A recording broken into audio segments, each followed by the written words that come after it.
didn't want to wear them today.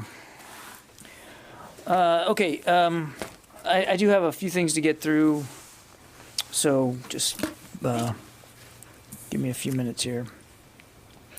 As the Secretary said on Saturday, we are all incredibly saddened to hear of the tragic loss of the 53 Indonesian sailors on board their submarine. Our thoughts and prayers are with the families of those sailors and everyone in the Indonesian military as they cope with this tragedy. Now, shifting to India, the United States deeply values our partnership, and we are determined to help the people of India as they bravely combat this outbreak. So to that end, I think you saw over the weekend in the Secretary's statement, the Department is working closely with other U.S. agencies to rapidly deploy oxygen-related equipment, rapid testing kits, personal protective equipment, and other essential materials to our Indian partners. We are also in close communication with the government of India to ensure that we are providing India's frontline healthcare workers with any support we can offer within our authority. In the days and weeks ahead, we will continue to coordinate with our allies and like-minded countries to ensure that our collective efforts are closely synchronized and poised to have the maximal impact in mitigating this crisis. The Department is also looking to begin making delivery of supplies within the next few days. We'll also provide transportation and logistics assistance to deliver these needed supplies as quickly as possible. On to schedule, the Secretary will conduct several visits to combatant commands this week. We'll have the opportunity to meet with senior military leaders and to better understand the important capabilities that they bring to the mission of defending this nation and, of course, the challenges that they're facing. So tomorrow, the Secretary will visit U.S. Cyber Command and the National Security Agency.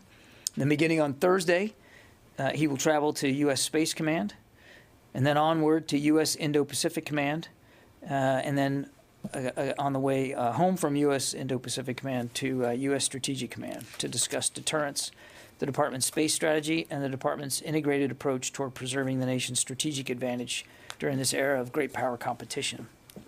Also on Friday, while at Indo-Pacific Command, he will preside over the change of command ceremony there between Admiral Davidson and Admiral Aquilino. Also of note, today is the last day of Unmanned Integrated Battle Problem 21 off the coast of California. We talked about this a week or so ago when the exercise started. In this exercise, unmanned surface vessels Seahawk and Sea Hunter demonstrated the ability to find and locate opposition forces, and the MQ-9 Sea Guardian integrated with manned naval air and surface and subsurface assets in a successful anti-submarine warfare exercise. Boy, that was hard to get out. Operational vignettes like this from U.S. Pacific Fleet enable us to further incorporate unmanned capabilities into our day-to-day fleet operations and battle plans. Now, as you are also well aware, the President announced on Friday his intent to nominate the following individuals to serve in key national security positions here in the Department.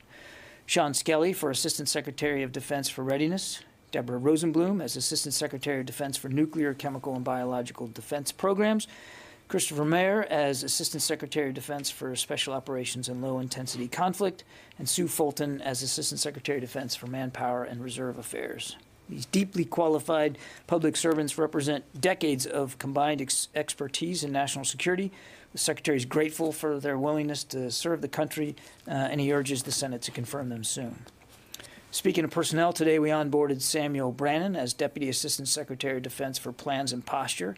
This would now bring our total number of appointees up to 105.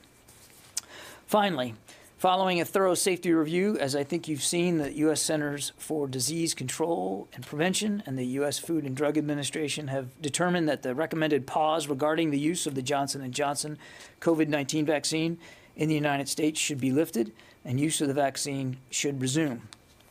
So, DoD sites will now begin a controlled resumption of the Johnson & Johnson vaccine later this week. DoD will ensure all recipients of the vaccine are aware of all known side effects and potential risks before they receive it.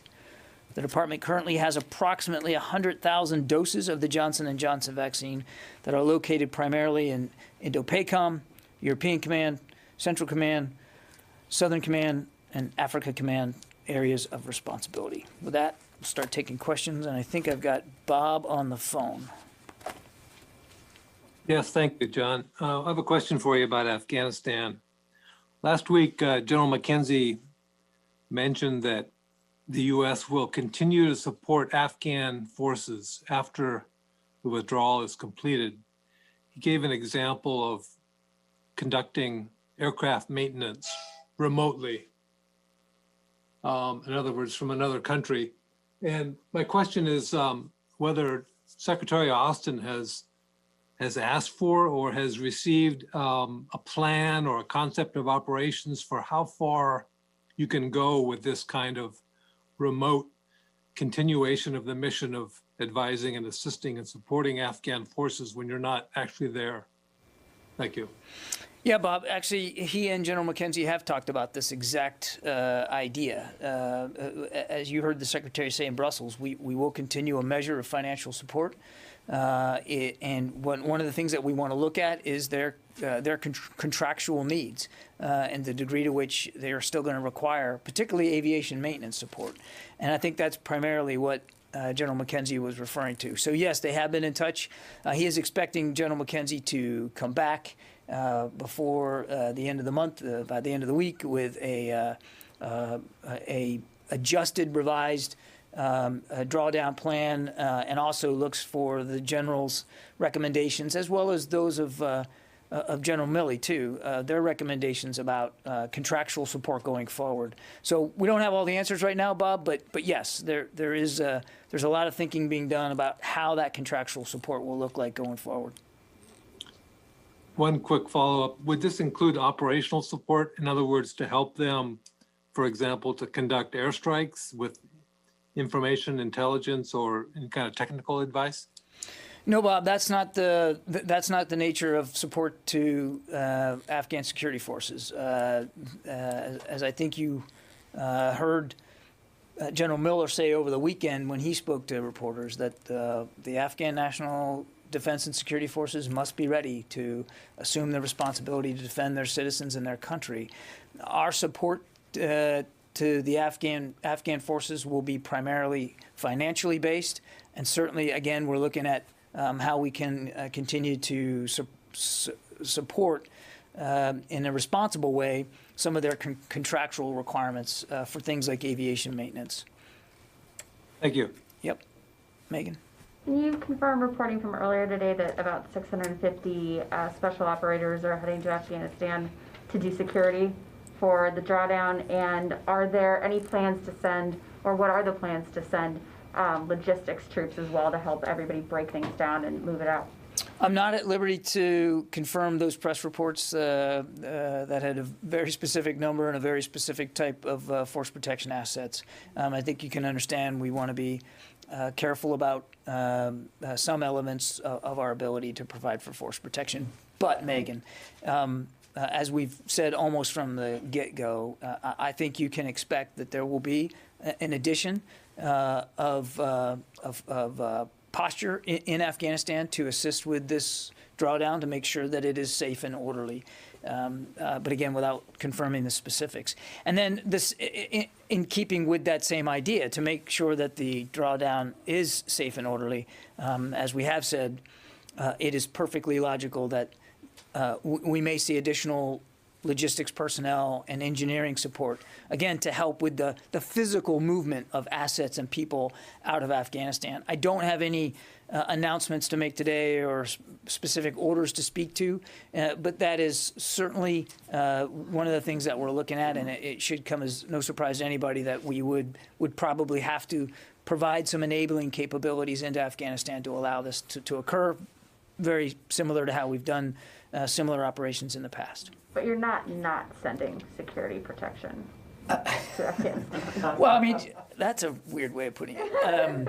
I mean, we talked about Friday, the extension of the aircraft carrier Eisenhower in the region and the addition of some B-52 assets, which now number 4 in the region, to help provide force protection. So, no, we are not sending force protection assets. I just won't.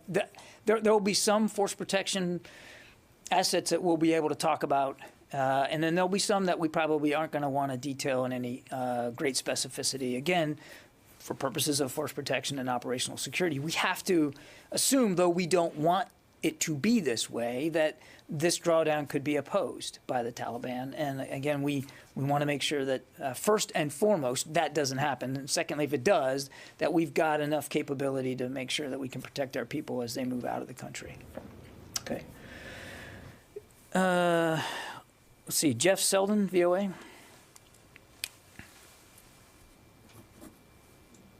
Thanks. Sorry about the delay in getting off mute. That's I okay. was wondering if you had any update on the Russian troops along the border with Ukraine. You expressed some hope last week that they would be moving back, but you said it was too early to see. Have you seen anything over the weekend that gives you any confidence, perhaps, that Russia is sticking to what it said it would do and pull those troops back?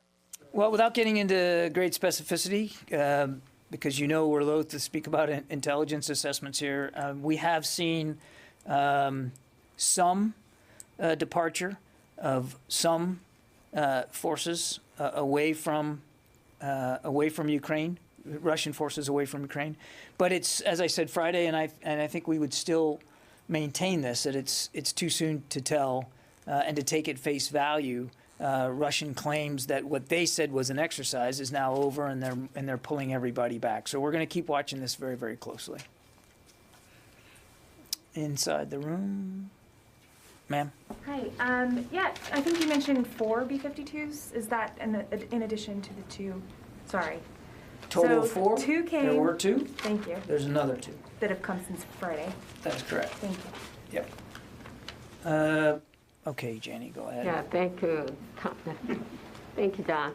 On the missile defense system, how is the THAAD, a defense missile deployed in South Korea, managed?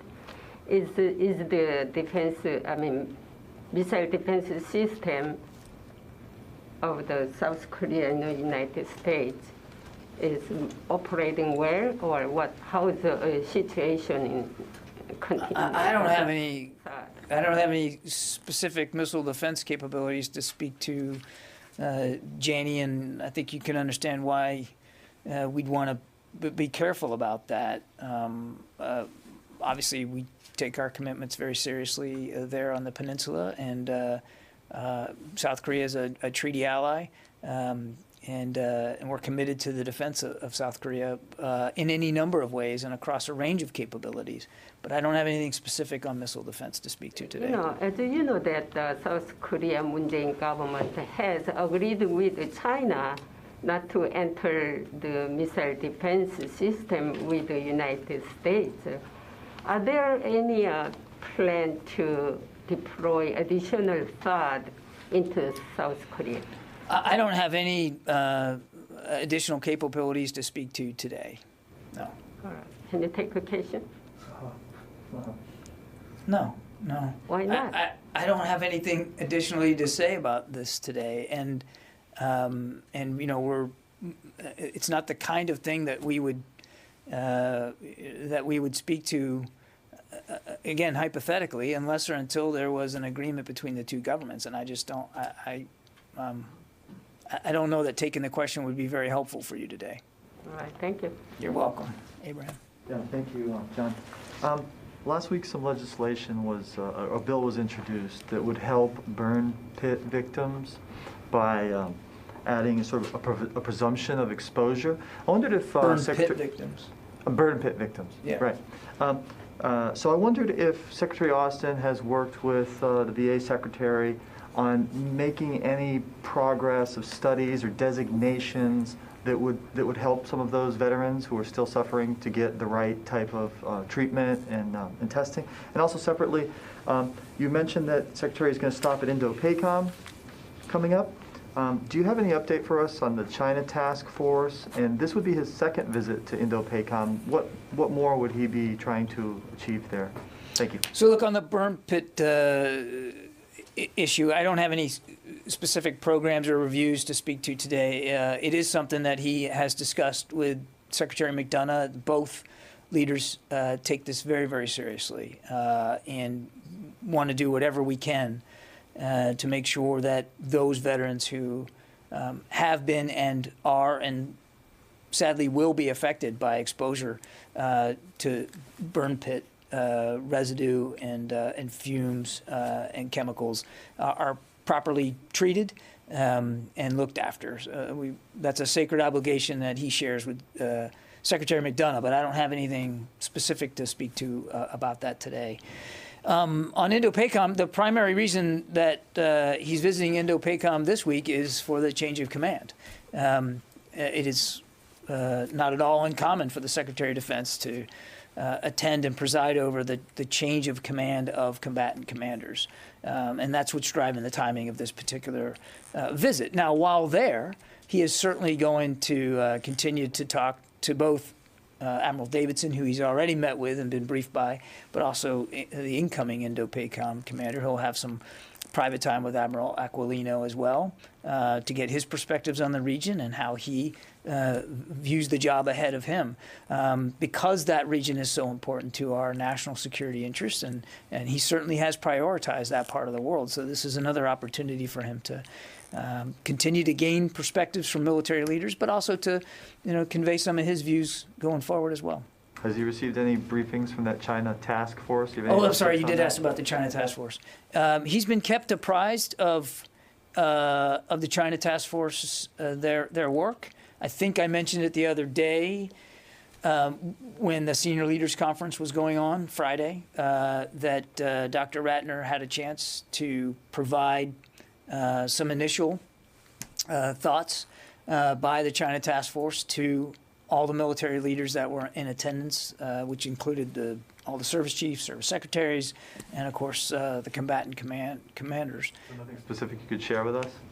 No, the work is ongoing and should wrap up probably in June. And I'm not going to get ahead of the work that they're doing or what findings they might have. It's important to remember that this effort is really about helping align the department to better address and better deal with the security challenges that are posed by the PRC. And they're going to be taking a holistic view of that within the department. It is a departmental task force to be able to provide the Secretary their best advice and counsel about programs, policies, capabilities, operational concepts that perhaps we need to improve upon to continue to deal with the pacing challenge that the PRC represents. One more, just quick follow-up on the burn pit thing. Is there anything the Secretary has the power to do now that can help veterans? Abraham, that's a hypothetical that I'm just not equipped to deal with today. So I can't answer that question for you today. I'll take the question, but Abraham,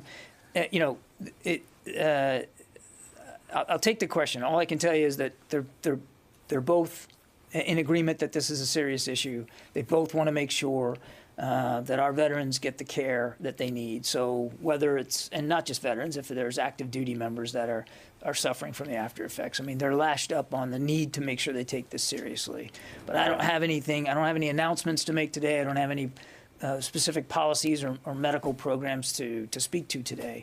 But just rest assured that it's an issue they're both taking very seriously. Thank you, John. Yeah. Laura from Politico.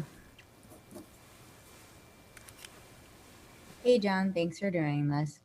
I wanted to ask you about Turkey. I'm wondering whether the announcement about the Armenian genocide, I think over the weekend, has impacted our military relationship with Turkey or our defense relationship.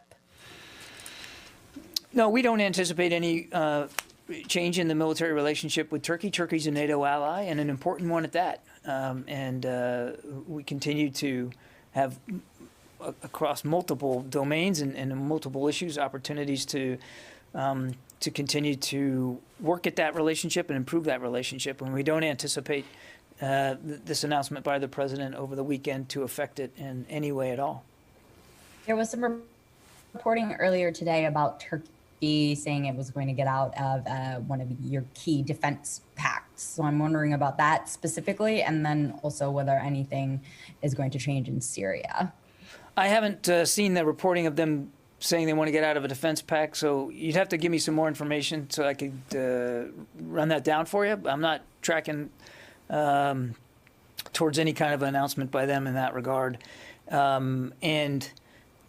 don't, again, anticipate a change in what we're doing in Syria as a result of this announcement by the president. I think it's important to remember that that our goal in Syria, our mission in Syria, though small in footprint, is still centered around the fight against ISIS and working with Syrian Democratic Forces on the ground there to continue to prosecute the war against ISIS. And I see no change to that mission as a result of this weekend's announcement. Sylvie? Hello. I would like to ask a question about Somalia. The government forces have lost control of part of the capital, Mogadishu, today. So I wanted to know if first you intend to give the government some military aid, and second, what does it say about the strategy to fight against the enemy of the government from outside the country? I mean, some of those questions are better put to the State Department, Sylvia. Sorry. Our focus in Somalia continues to be working against the violent extremist organizations that remain a threat to Somalia and the region, particularly Al-Shabaab. And that means, being willing to continue to partner with local forces as they develop their defensive capabilities and to try to create the proper opportunities to continue to prosecute against this threat. That's our focus on there. I'm not aware of any military role here in the political circumstances that are going on in Somalia right now. And again, I'd refer you to the State Department for more on that. But in Mogadishu, it's not the political circumstances, it's forces. It's forces from the opposing arm. It's not. All I can speak to is our mission in Somalia, which is to partner with local forces against groups like Al-Shabaab. I know of no U.S. military role in the developments that you're speaking to today. Okay. Can you offer any more details on why the U.S. military entrusted this group, Global Resource Systems, with management of 175 million IP addresses, DoD IP addresses? What I can tell you, Nancy, is that the Defense Digital Service authorized a pilot effort advertising DoD Internet Protocol space using the Border Gateway Protocol. The pilot is designed to assess, evaluate, and prevent unauthorized use of DoD IP address space. The pilot may also help us identify potential vulnerabilities in that space. This is just one of many efforts that we're focused on continuing to improve our cyber posture and defense in response to advanced persistent threats. We're partnering throughout the DoD to ensure that potential vulnerabilities are mitigated. I'm not at liberty to go beyond that. Can I ask you this then? One, if this is about defenses, it seems to me, given the amount of real estate, internet real estate that we're talking about, that this warranted some sort of public announcement beforehand, even without the details of it. If you were to move a carrier strike group or a division of soldiers, you would expect some sort of public acknowledgement of it. Given the scope and scale of this, why was it never discussed even broadly in any kind of public way? I really am not going to go into any greater detail than I've been able to go so far, Nancy. I appreciate your question, but I think I've spoken on this as much as I'm able to today. This is about protecting vulnerabilities in cyberspace. Can I ask then, given the size and scope and the number of IP addresses that were used, if you would take the question in terms of why so many IP addresses, what precisely they were targeting, or any more additional information, because I think a lot of people have questions about it, the way it came out, and I think it would be only fair, I think, for DoD to provide some detail from somebody in that office about was hoping to achieve, whether it's done it before, what the success rate was, any sort of details on it. I'm just afraid we're not going to be able to provide more detail on this right now. I will take the question, but I just think we've spoken to the issue as much as we're going to right now, and again, it is, as I said, it's about making sure that we're able to prevent unauthorized use of the space and to continue to improve our cyber posture. It's the responsible thing to do. And can you provide any detail on who the point of contact was between Global I Resource cannot. Systems and the DoD? I cannot. Okay, let's see, Joe Tabbitt. Yeah, thank you, John. I'm wondering if you have anything to share with us about the Israeli military delegation who's visiting Washington, D.C. I guess it's supposed to meet with Secretary Austin.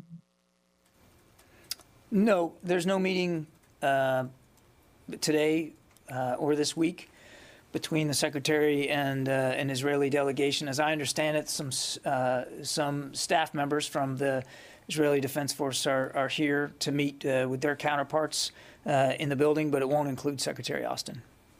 Just to follow up on the same topic, what's the Pentagon's concerns in regards to the ongoing tensions between Israel and Iran? I mean, does the DoD fear any miscalculation that can lead to a confrontation? I mean, just without getting into specifics here, and I'm not going to speak for other militaries and what they are or they are not engaged in. I mean, obviously, we have a vested interest in making sure that our national security interests in the region are secured and protected and defended, and that includes the kinds of threats that Iran continues to demonstrate in the region, whether that's in the maritime environment or support for terrorist networks, or of course their continually advancing ballistic missile program. And that's what we're focused on. That's what the Secretary's focused on, is making sure that we can protect our national security interests in the region. I won't speak for other militaries or, again, operations that they're conducting, one way or the other. Okay, in the room. Yes, sir. I want to ask you about Taiwan. This month, the U.S. President Biden and the Japanese Prime Minister agreed to work together to maintain peace and stability in the Taiwan Strait.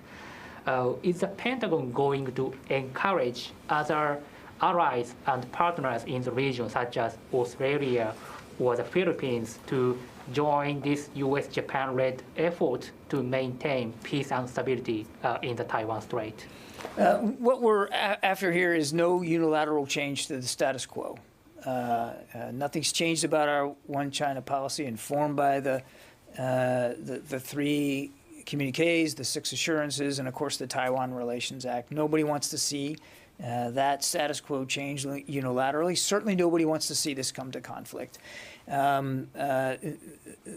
What we're trying to do, and I think what the Secretary certainly was focused on when we went to the region a month or so ago, was to explore new ways in which we can improve our bilateral security relationship with Japan and with South Korea, but also to explore trilateral opportunities between us, Japan, and South Korea along a range of capabilities and a range of issues. And I think he came away from that trip feeling optimistic that there were opportunities to do that, that both Japan and South Korea were willing to continue to explore that, and we'll see where it goes. Let's see. Alex Ward from Vox. Hey, John, happy Monday. Excuse the little windup here. So the U.S., through an FMS process, provides maintenance to the Saudis, and that's leading, at least the Pentagon's argument, or saying we do not provide any support for offensive operations. That's the policy. But of course, there are critics who are saying, well, even if it's through an FMS process and it's indirect, that is still the U.S. providing offensive support. Can you explain why it shouldn't be considered offensive support to provide maintenance for Saudi aircraft? The support that we provide to Saudi Arabia is designed to support their self-defense. And this is a country that's under attack almost every day.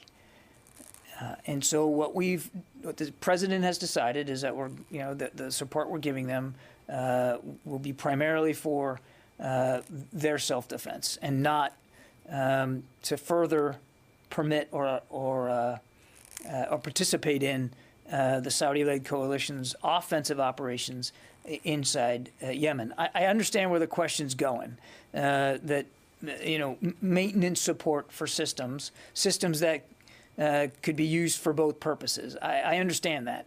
I'm not going to get into a bunch of hypotheticals or whatabouts on this. The president's been clear. We have a military-to-military relationship with Saudi Arabia that is important to the region and to our interests, and we have a commitment to help them defend themselves against what are real threats, and that's what the focus is on.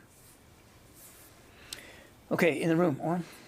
Any DoD personnel going to India to help out with the equipment there? Any consideration of sending personnel with the equipment? We're still working our way through the kind of support that we're going to give to India, Oren. Right now, it's not a discussion about people so much as it is about material, whether it's PPE, oxygen generators, and other equipment that can help their frontline workers continue to address this impact. But that's where the focus is right now. Yeah. Mike? Yeah, hi, John. Can you just confirm the latest status of the recommendations from the Pentagon Review Committee, or the Review Commission, and whether, would you say that the Secretary is giving these recommendations like a serious consideration, or what's the status of it? You're talking about the Independent Review Commission and the initial set of recommendations on the accountability line of effort. He just received them last week, and he's looking them over. He's grateful for the great effort that they put into creating these. I would stress that these are only initial recommendations in that one line of effort. And as I said last week, there could be additional inside the accountability line of effort. But he's only just received them. He's studying them and reviewing them. He's also asked that the services take some time, about a month, to take a look and offer him their candid views and feedback about those recommendations as well. Okay. Also, can you follow up? Can you confirm these reports that the head of the Army CID has been fired? I can assure you that she has not been fired. General Martin is still in her in the job. I don't have any personnel announcements to make at this time, but I can certainly put the rest, the rumors I've seen today that she's being terminated in the job. That is not true. Well, whether or not she's being transferred, because she's only been in the job for about a year, would be a little short for any commander. I understand that. I mean, again, there's no personnel announcements to make at this time. So I don't want to get ahead of the Army on this, and I'd certainly direct you to the Army for more information. But I can tell you definitively she's not being terminated or fired. And she's still the Provost Marshal. I think that's what they call it. They gave me the title here. It's Provost Marshal. Provost Marshal General of the Army. It's silent. What's that? He is silent. It is. Okay. Thank you for that. No, actually, I appreciate that because that's not a title I'm used to saying. But she's still in that job. She's not been terminated or fired. I don't have any announcements to make. And again, for anything beyond that, I'd point you to the Army. Thank you. Thanks for the opportunity to clear that up. Yeah, Mosh. Could you give us an update? Is there an update on the situation in Chad? Has the Secretary spoken with his counterparts there? I'm sorry, with who? With Chad. Is there a situational update? An update on the situation in Chad? I don't have an update on Chad today, Mosh. But let me, fair question. We'll take that, see if we can help get you something. But I can tell you, I have no conversations that the Secretary has made in recent days regarding Chad. Okay. Nancy. Clarifying question. The AP is reporting that the U.S. is looking to provide raw materials for the production of AstraZeneca to India. Is the DoD looking at providing supplies strictly related to oxygen-related supplies, or is there any saying that would be used for vaccine production? For what we're looking at mostly is, as I said, oxygen-related equipment, rapid testing kits, personal protective equipment, and other essential materials. We're also going to be coordinating with India directly about any other frontline medical needs that they might have. But I'm not. I don't believe that the raw materials issue is coming out of. In fact, I know it's not coming out of DoD. We aren't involved in the AstraZeneca vaccine. We're not using that. So those raw materials wouldn't be coming from us. But Nancy, it's entirely within the realm of the possible that we will be, as I said, helping with the transportation of those materials and as well as the materials and equipment that we'll be providing from our own stocks. We fully anticipate being involved in the logistics and the movement of it over to India. Did that answer your question? I think so. I mean, if there's anything you see specific to that, Yeah, I just want to get a sense of what's from DoD versus other government agencies or what have you. I don't, right now, I don't see a role for us in the AstraZeneca vaccine production part of it because we aren't, To be clear. the raw materials, right? Because we're not using AstraZeneca for our purposes. We use Pfizer, Moderna, and Johnson & Johnson. But I fully would anticipate that we would be willing and able to assist in the transport of those materials as needed. Okay. See, Jeff from Task and Purpose. Thank you very much. When you were responding about the Provost Marshal story, I didn't hear you say anything that indicated the Defense One story is wrong. This person is currently in her job, and she has and you have no personnel announcements to make today. Is that accurate? That's accurate, Jeff. So I'm just checking. You're not refuting this story, are you? I wasn't trying to refute anything, Jeff. I was answering a question by Mike, who asked me whether she'd been fired. And I said she hadn't been. She was still in the job, and that there were no personnel announcements to speak to today. And again, this would really be for the Army to talk to, not me. Okay, one last question. An Army major was reportedly drugged and bitten by strippers in Poland. Will that affect the U.S. military's footprint in that country?